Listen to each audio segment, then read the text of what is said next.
দেখো গোবর, সরি, দেখো গোবর বৌদি, দেখো বৌদি, এটাও তো বলা যায়। সম্বোধনই করিস না, কাজের কথাটা বল। কথাকলি গুহ। শেষ করেছে। হ্যাঁ সেই বলছি যে দেখো তুমি বোঝার চেষ্টা করো, আমরা ওকে কিছু বলতে পারবো না, মানে আমাদের কথাও শুনবে না, উল্টে মানে উল্টো ব্যাপার হবে, আমাদেরকে ট্রেটার ভাববে, বিশ্বাসঘাতক। ও কথা শুনবে না, ও কথা শুনবে না। শুনবে না। কথা শোনানোর রাস্তা আমার জানা আছে।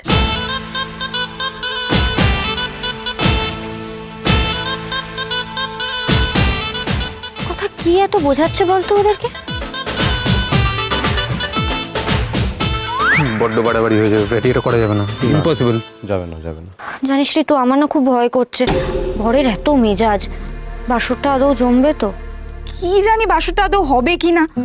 ভাবলাম কথার বাসরে একটু মজা করব, একটু নাচ গান না হলে ভালো লাগে নাকি। এই মেয়েটি থাকবে না, বাসর তো হতেই হবে।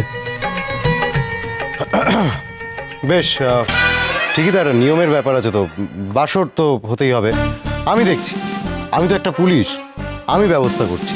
শোন, আমি ওদিকটা দেখছি, তুই এদিকটা দেখ। বলছিলাম ব্রো, দাদান তো বললো বাসরটা মানতেই হবে, তা তুই কি মানবি কি? তোদের কি মাথা খারাপ হয়ে গেছে? না। তোরাও কি এই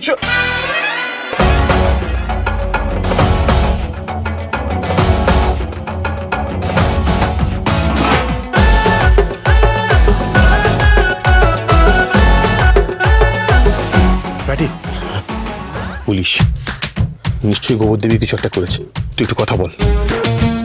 বলছি, এখানে নয়, এখানে নয়, আপনারা ওই বাসর যেখানে হচ্ছে সেখানে গিয়ে আপনারা পাহারা দিন। হ্যাঁ, দেখবেন সবকিছু যাতে নিয়ম মতো হয়। বিজ্ঞ, চল চল, ঠিক নিয়ম মতো বাসর কাটিয়ে বউকে নিয়ে বাড়ি চল। মুখ ফাস্ট, চল। তুইও এইচএফ এর দলে নাম না, লিখে না, না, না, বাদ দে দাদা। বলছি ও মনে হয় ওকে মনে হয় কেউ জোর করেছে, এমনি পুলিশ টুলিশ বলে ইনসাল্ট করেছে, সেই জন্যই হয়তো করেছিস না। ওদের দাদানকে তো চিনিস, এরকম তো মাঝে মাঝে করে, ইমোশনাল হয়ে গেছে আবার। তোরা বোঝার চেষ্টা কর, তোরা আমাকে ভুল বুঝিস না, আমি তোদেরই দল, কিন্তু আমি তো একটা পুলিশ নাকি, তাই তো। আমার তো একটা কর্তব্য আছে। বাসর নিয়ম মতো হয়, আমার একটা কর্তব্য নেই বল? হ্যাঁ? চলুন নিয়ে আসুন, চলে না। আসুন। কি কাণ্ড! তোর বিয়েটা কিন্তু সবাই মনে রাখবে, পুলিশ পাহাড়ে বাসর হবে। কিন্তু কে ডাকলো বলতো পুলিশটা?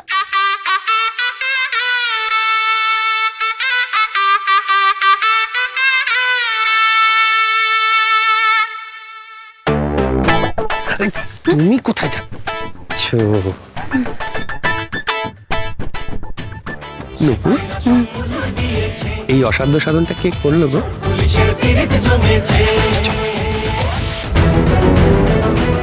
না না না, মিস গোবর দেবী আর এভির বিয়ে কিছুতেই হতে পারে না, কিছুতেই না।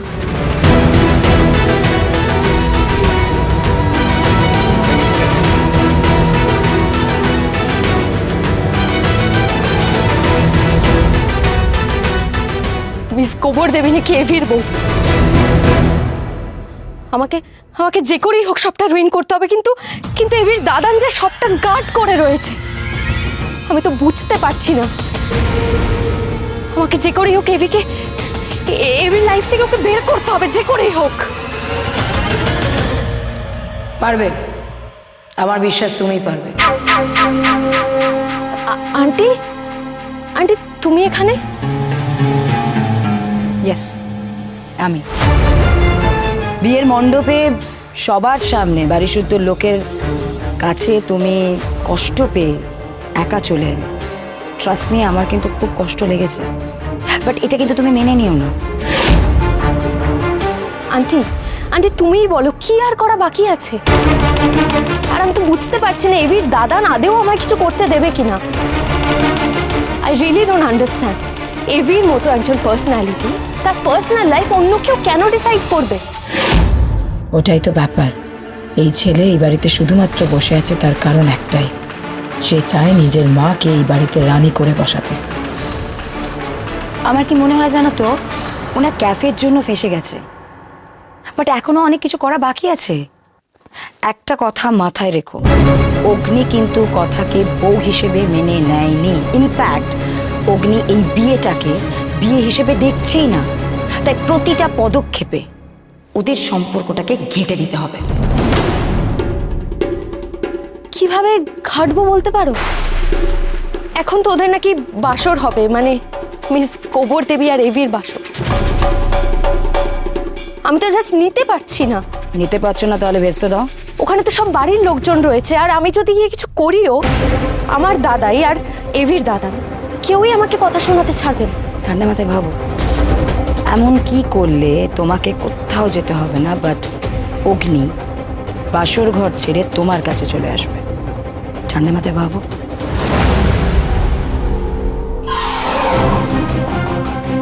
মিস গোবর দেবীর খুব স্বাদ না এদিকে বিয়ে করার।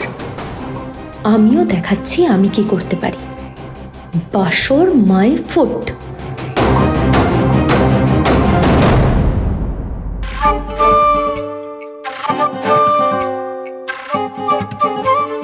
আমার তো কিছু আরে এটা কি হচ্ছে আমাকে একটু বলবি? তোরা এখন সব বাংলার পাঁচের মতো মুখ করে রেখেছিস, ওদিকে আকি পুলিশ প্রোটেকশন নিয়ে বসে আছে। কি হচ্ছে এটা? আচ্ছা এটা বিয়ে না শাস্তি? তোরা অগ্নিকে একবার দেখ। হ্যাঁ আমি মানছি যে অগ্নির এই বিয়েতে মত নেই, ওর কিছুই ভালো লাগছে না, কিন্তু তাই বলে তোরা ওকে একটু চেয়ার আপ করবি না? ওকে দেখ একবার, দেখ তাকিয়ে দেখ। কিন্তু ছোট মামাই, বিগ ব্রো এর তো মুড নেই কিছু করার। কি করবো, কি বলবো?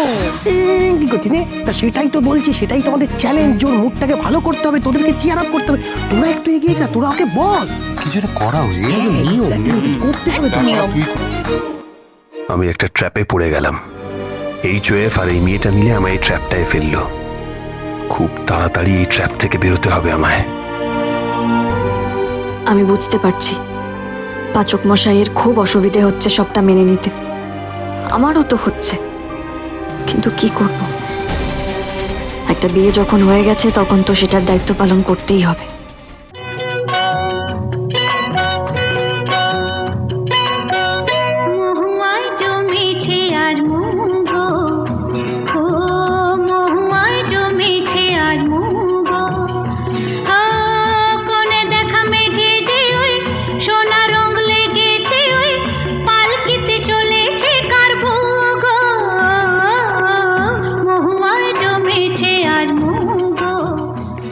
HOF এর সাথে হাত মিলিয়ে এখন গান গাইছে। এখন অপসংস্কৃতি হচ্ছে না, সবাইকে ইনফ্লুয়েন্স করতে চাইছে আসলে।